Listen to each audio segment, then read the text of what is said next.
what automated prep does, it's a twofold process here, okay? Basically, what automated prep does is it pre-treats and preps the car before it ever enters the car wash bay, okay? And it's called automated prep for a reason, because you don't have to have somebody soaping down the car with a wand, okay? Right. This will do it for you, okay? There's a lot of chemical waste that goes into the car wash prep system. They typically run chemicals through their pump, and then that's how they apply the pre-soak, but they also use that to wash down the equipment. So now you're wasting a bunch of soap on the ground to clean the concrete when you really, you're not needing the water, right? Right. And those type of chemicals are typically powders, or they'll use a powder and put it into a liquid form to try to cut costs. And you're really not doing anything. Basically, you're just throwing spit at the car, because the dilution ratios are so high, because the amount of usage that you go through. So they dilute it all the way back. And most prep stations and prep guns are running like, I don't know, anywhere from 1,200 to 1,500 to 1. I don't know as if you're familiar with dilution ratios. Okay. But I've also been in the chemical side of the car wash business as well. I was a salesman. I delivered soap. I secured contracts, and things like that. And if anything goes wrong with the equipment, we go in and we fix it. But this idea was born out of, okay, well, we want to save on labor because it's taking too long to put the cars through. So we want to save on labor.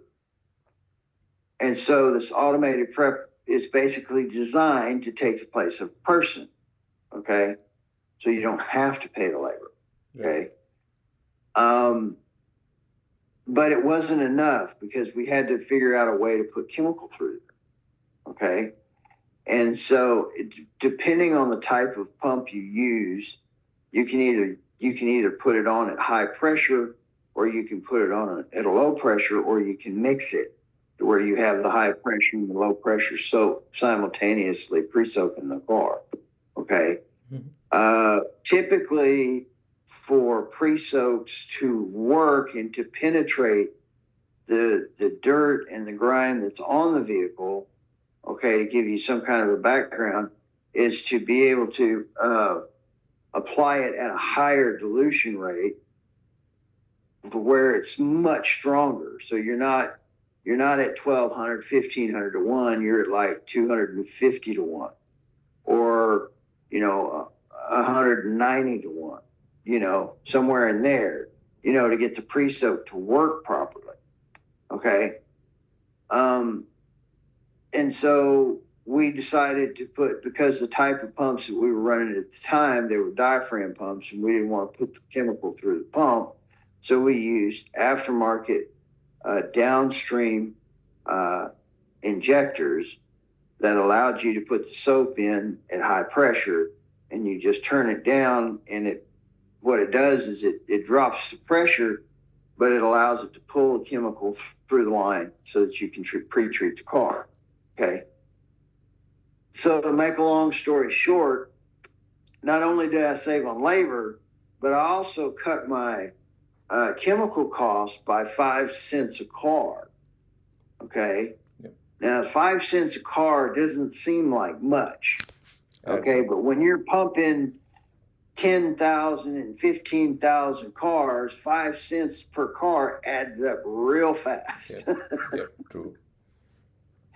So, I mean, typically most car washes, if it's a good car wash, they're running anywhere from, let's say, $1 per car, or $1.20 per car for the most expensive chemical that you can, out there to treat a car. So they're right at $1 a car. Used to, back in the old days, they were at like, 20 cents or 25 cents a car.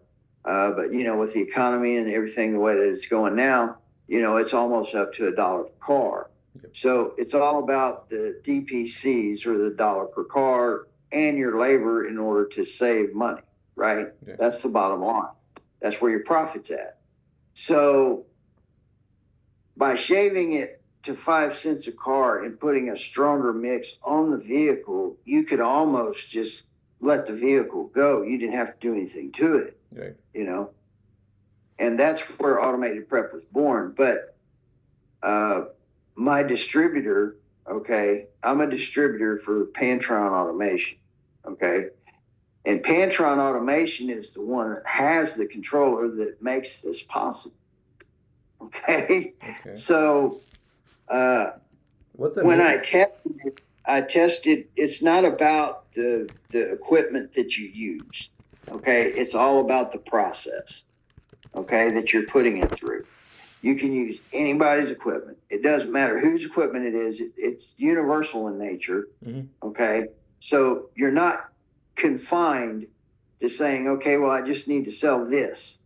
You know what I'm saying? Yeah. It's broader than that. It's like, you know, you're taking it and just paintbrushing it rather than using a little scalpel to try to precisionally do it. So that's just an analogy, really. But what I'm trying to say is that the stronger that you put on the product, the more aggressive the chemical is going to be to attack the dirt and the grime on the vehicle. That's where you save money. Right. Because you don't have to run soap through prep guns anymore because the automated prep's doing it for you. See? True. So that's how that idea was born. And I tested that product for over a year to prove its reliability. And it was flawless. Wow. It worked flawlessly. And you can use it on anybody's equipment, any high pressure system, arch, components, whatever, you know. It's the concept is wrapped up in the idea of design and control. Okay. That's where the money's at. Yeah, a couple of questions, James. So, does the automated prep, does that require a different set of equipment which is to be deployed even before the car enters the car wash, or is it part of the existing mechanism? No, see, the car wash is different. Okay. They have the car wash, when you pull, if you've ever gone into an exterior wash, let's say, okay, and you're pulling your car in there and they're guiding you on, they have prep guns and pre-soak guns that they're pre-soaking your car with before it ever goes through the wash. Right. Okay. Well, this takes the place of that. Okay. Basically, it's an automated process. So when you're guiding the car in, as soon as it hits it, it's pre-soaking the car with high pressure as you're bringing the car in before it even gets sent down the car wash tunnel. Okay. So you're pre-soaking the vehicle as you're bringing it in to go ahead and roll it through the car wash itself. Got it. Okay. So I automated that process through a unique controller that Pantron Automation has. Okay. And what it does is it allows me, as you pull the car in, okay, as you pull the car in, it switches or flips to get the back of the vehicle. Okay. So as the car comes through, it's straight on. And as the car comes through and then it stops, it switches and it holds the high pressure on the back of the vehicle long enough to get the pre-soak to penetrate the rear of the vehicle. Okay. Okay. That's typically how it works. But it doesn't matter whose equipment you use. It's universal in nature. It's modular in design. It's compact. It's one controller with the switches to control it, basically. And the way that it works is all you're doing is you're tying into your emergency stop system. Okay. Okay. So every car wash has an emergency stop. Typically, most of those car washes, they're either running on 120 or they're running on 24. Okay. If their e-stop is 120, not a big deal. If it's 24, throw a relay at it. You're done. You know, it's plug and play basically, because basically you just plug the controller into an outlet and boom, there's your automated prep. Now, whatever you decide to use high pressure wise or whose equipment you want to prefer, that's entirely up to the customer. The idea is the control feature to give you the automated prep. Okay, So you're not limited to anybody's, equipment per se. got it. So the exclusivity of automated prep belongs to Pantron Automation, because Pantron Automation makes the controls to make this happen. Okay, so it's basically the controller mechanism that will kind of flip and adjust so that the prep can be done. Am I getting it right? The most of Yes. most of the part Yes. is being held by controller. Yes. It's well, and it's not even really a controller. It is a controller in the sense that it controls the high pressure and the chemicals that you apply to the car. But it's a dual amplifier photo eye controller that uses two sets of photo eyes. Okay. Okay. And you have a hold feature on each bank of the channel. So you've got a two-channel system. You've got two photo eyes that work, okay, in conjunction with one another. Now, the crosstalk is eliminated by the frequency that you set the photo eye for. So if you have your photo eyes close together, you set them at two separate frequencies so that they don't cross the beams across each other. They read what they're reading from the frequency that you set it for. Does that make sense? Yes, I mean, I'm getting the gist of it. Some of this is technical or how it internally operates. So help me understand, like, if there is an existing car wash, and Right. if this has to be brought in, the automated prep system there, what exactly would be required to add this up or include in that car wash? Well, most car washes already have some form of high pressure. They either use it on the wheels or they use it on the. All you're doing is adding to what they already have. You're not taking anything away. You're just adding to it. Okay. So but it utilizes anybody's equipment. Now you could sell equipment to go with it to wrap up a package of what the customer wants, you know. Um, and so like if you have AVW equipment, you can use AVW high pressure system. If you have Mark 7 equipment, you can use Mark 7 high pressure system. If you know what I'm saying, it's so it's not confined to the equipment. It's universal in nature. So if they want to buy the automated prep, I'm selling the controls to make it happen. Okay. Okay. That's where the brain of the operation is the controller itself. Now the car washes, depending on, no two car washes are alike. So you have a whole slew of manufacturers out there that deal with these exterior tunnels. Sonny's manufacturing McNeil, Mark 7, AVW, Tommy Systems, and the list goes on. Okay. But if they already have a high system and they want to add to it, it's not that big of a deal. If they already have the pump and the motor, it's not a problem.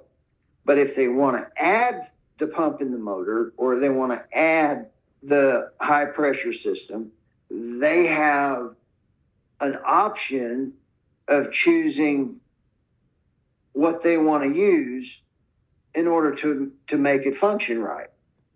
They could use, if you have AVW equipment, you can use AVW system. If you have Bellinger, you can use, you know what I'm saying? So it's not confined to one particular brand.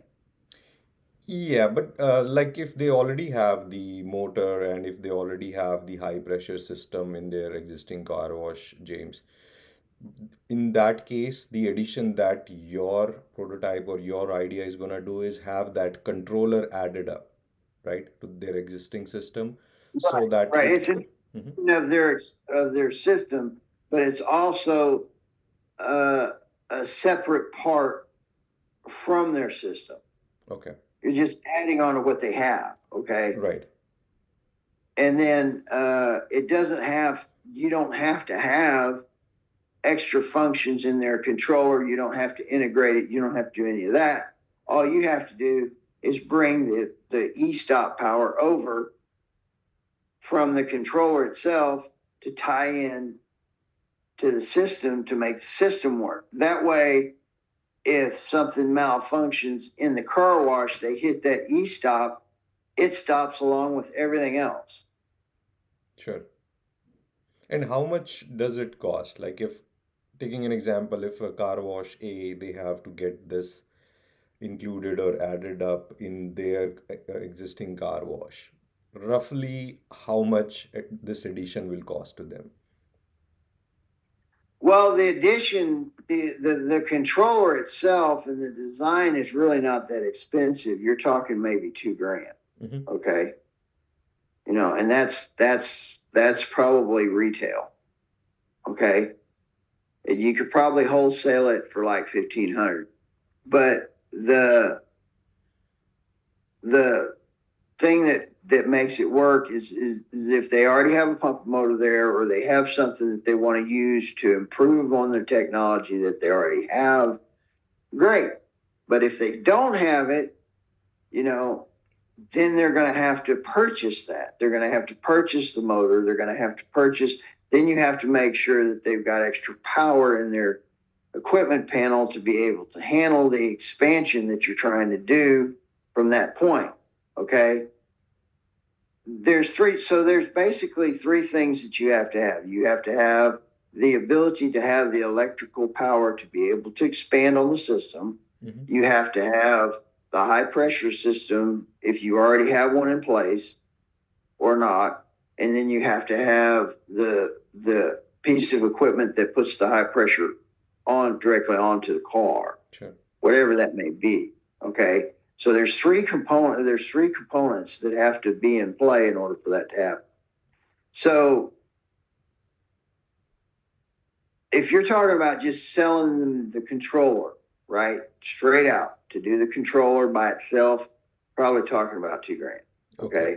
But now if they have to purchase the pumping motor, if they have to purchase the additional equipment to make this happen, that's a whole nother different animal. Now you're talking about, more like 10 grand, Sure. because you're probably going to have at least 7 tied up in the pump. And then you're probably going to have another, $1,500, let's say, tied up into the devices that the pump supplies to deliver the product to the vehicle. Okay. Sure. And then you have to have the controller to do it. So now you're looking at about $10,000 to $11,000. Okay. But what you save, right? What you save is having to pay somebody $15 an hour to prep the vehicle, and then you have to take the amount of time that it takes, for them to prep the vehicle, to get it loaded, to get it sent on its way. You see what I'm saying? Yeah. But if you're just pulling the car in and this device hits the car, you're already doing what they're supposed to do. Right. They. So not only are you saving on labor, but you're saving on time. True. Okay. Now, the chemical cost savings was, when I ran the numbers, I was just like excited because, I wasn't expecting a trifecta there. Okay. If you will, because now not only are you saving on labor, but you're saving on chemical costs and you're saving on time. So it's a threefold saving situation. So the return on the ROI you're probably going to make that up within your first year. Understood. Yeah, that makes sense. You know what I'm saying? Yeah. You're going to make that up within the first year of you putting it in, because you're not having to do the labor. You're not having to run the stuff through your pump. You're not having, you know what I'm saying? Yeah. And that's just, I'm saying like 10 grand for like just the basic bare bones necessity system that you have to make this work. Okay. Yeah. Now, if you want to put the lights and the bells and the whistles in it, you know, it's like you get what you pay for, right? I mean, if you go down to Earl Shives, you could probably get a 99, 95 special to have them paint your car, right? But your paint's probably going to bubble and peel off inside of 3 months, or a month or so, or 2 months.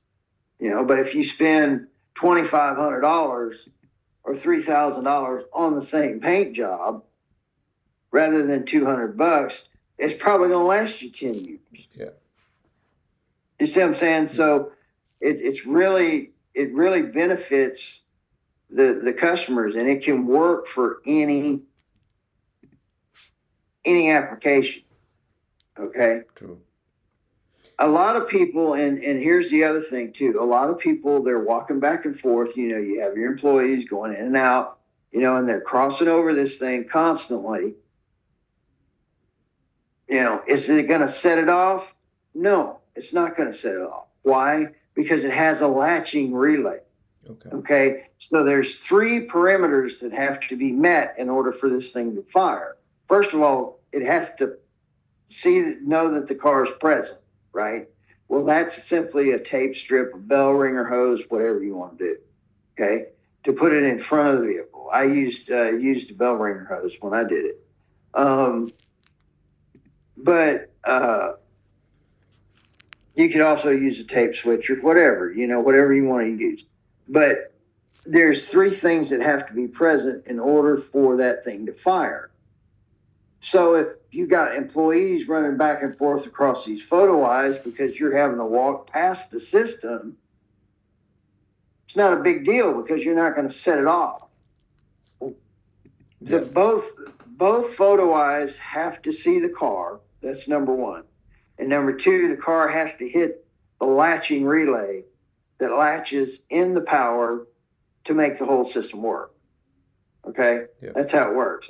So you have perimeters in place so that if you have employees walking back and forth, breaking the photo eye, it's not going to set the thing off. Got it. So they're not going to get wet. You're not going to soak an employee with this lights. Because I didn't want to get soaked either, especially in the cold winter months. You really don't want that. Nobody wants that. Right. Yeah. Right. So, is it tested? Yes. Is it proven technology? Yes. Does it save money? Yes.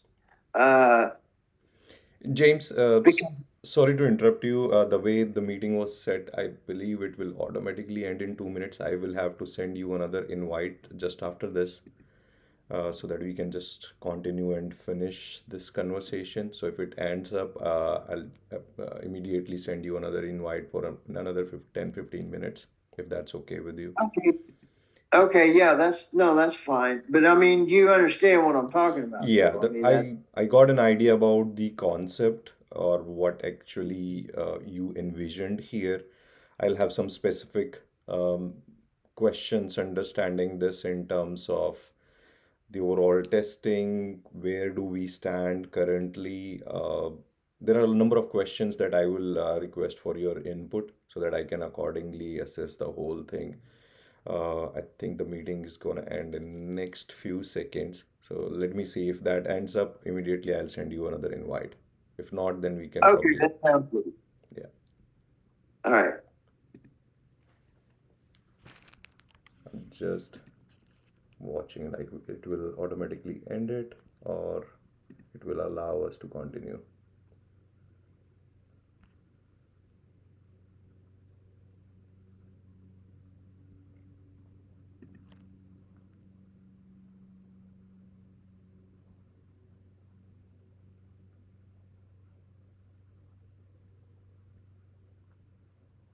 Yeah, I think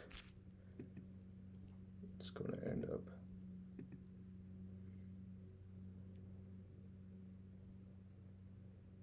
Oh, we have about 9 minutes or so. Okay, so some questions that I have on this whole concept. So I know you had tested this for about 1 year to kind of Right, observe it and how it was doing. So was that in a car wash that you had some kind of uh, collaboration with? right. Okay, Yes. Yes. I mean, I was the general manager of the facility that I did this with. I've been a technician for most of my career, but like I said, out of that 35 years, I've also got 15 years worth of management. So I was managing this facility that this was at, and the owner allowed me to do this. Um, nice. and so we became a Pantron, or at least I did. I became a Pantron dealer because we went totally virtual. We got away from the in-ground sensors and the merge sensors and all of that stuff, and we ran it off of PhotoEyes. We ran the whole system off PhotoEyes. And the reason why we did that is because we were having too much trouble with the in-ground loop, and it was detecting something that it wasn't supposed to detect because the sensors underneath the ground were getting wet. Because Oklahoma soil is so bad, when it rains, it floods out there, and when it does, the water seeps in and it screws up the loop. So the only way to get around that was to just bypass that system altogether and just run it off of PhotoEyes, and that's what we wound up doing. So what? So, So was, I mean, apart from the car wash where you tested this for about an year, was mhm. this prototype or this additional controller and the functionality around it, was it shared across with any other car washes? Like, I know you have this in mind, you have this or you have envisioned it, right? But was it further shared across with any other either dealers or distributors or other car washes that this can be done?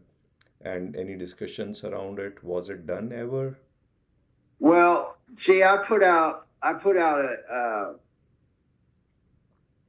I posted several links. Okay. I did one just recently on the automated prep with LinkedIn. I had the same piece out uh, on flow diversion technology several years ago, but flow diversion technology in the car wash industry is nothing new. Um, but the reason why this prep is yes, do I have a captured market? Yes, is it? But the problem is that a lot of car washes today, they don't really even sink a whole lot of money into prep. Okay, Mhm, they really don't. They want to stay away from it because it's too labor intensive. mhm. Okay, so they just, rather than to prep the car right, take the time and to prep the car right the first time to please the customer, they'll just run it back through the wash. Yeah, You see what I'm saying? I've seen that, yes.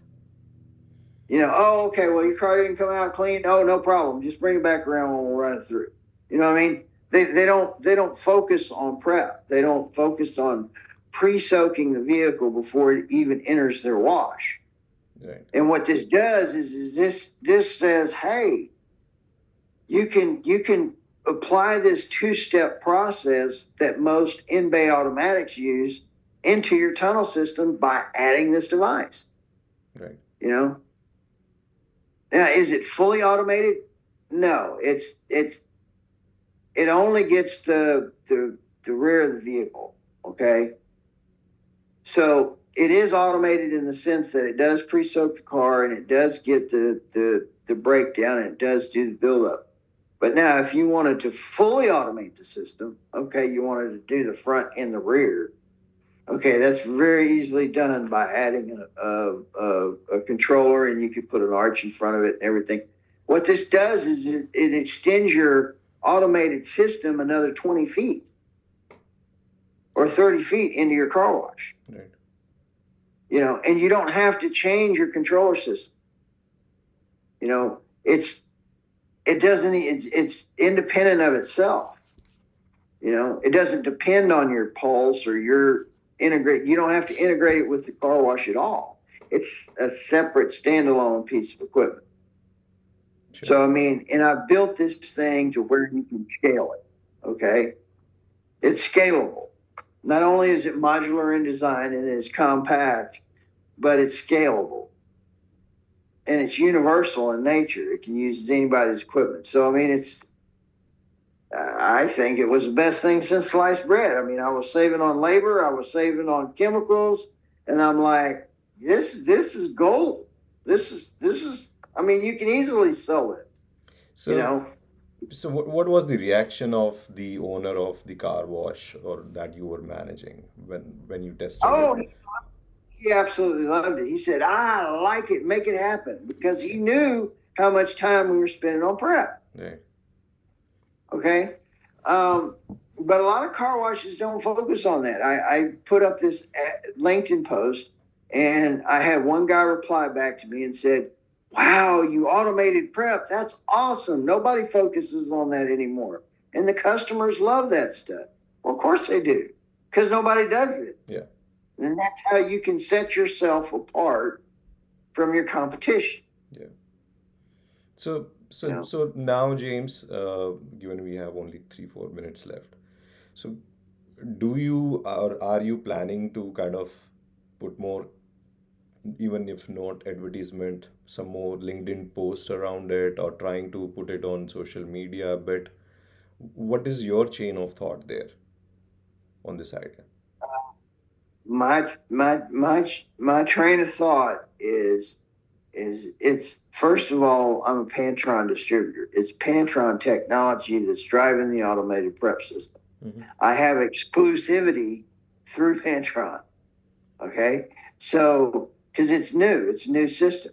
Now, I've been able to upgrade the system and expand on this idea to make it fully automated to where they don't even have to do anything. They just bring the car in and everything else does it by itself. It's all automated. When the car pulls in, it hits this switch and the switch senses it and it pulls the roller up and the car's already going down the line. They don't even have to press a button. It's all done automatic. Okay. And and when it hits the switch up front to push the fork up to send the roller to push the car down, the front's dropping down and getting the front of the car. So, So, yeah, go ahead. you can get it both ways. So this equipment or this controller, it can be kind of bought through you and it belongs to the Pentron company. Like what I'm trying to get Yeah, to. it's Pantron automation, but it's a new idea, okay, that hasn't been utilized in the car wash industry yet. Yeah. So if as an example, if a new car wash company comes to you and they say we want to implement this, then you will get this controller through the Pentron and you will get this implemented for that car wash with required resources. Right. I'll get the controller through Pantron. I'll do all the wiring on the control panel, and then I'll send it out to the customer, or I'll go install it for them. Okay. Either way, it's easy, it's straightforward, and there's no headache because it doesn't depend on anything. And if you want to do a fully automated system, because see, the one that I did, the automated prep that I did, was just for the side and the rear of the vehicle. Because if you've ever been a car wash, most people know that the front and the rear are the worst. Mm-hmm. True. You can send it through the best car wash out there, and it's still not going to get the front and back very good. It just doesn't. It doesn't really. Well, and the reason why is because they don't spend any time on prep.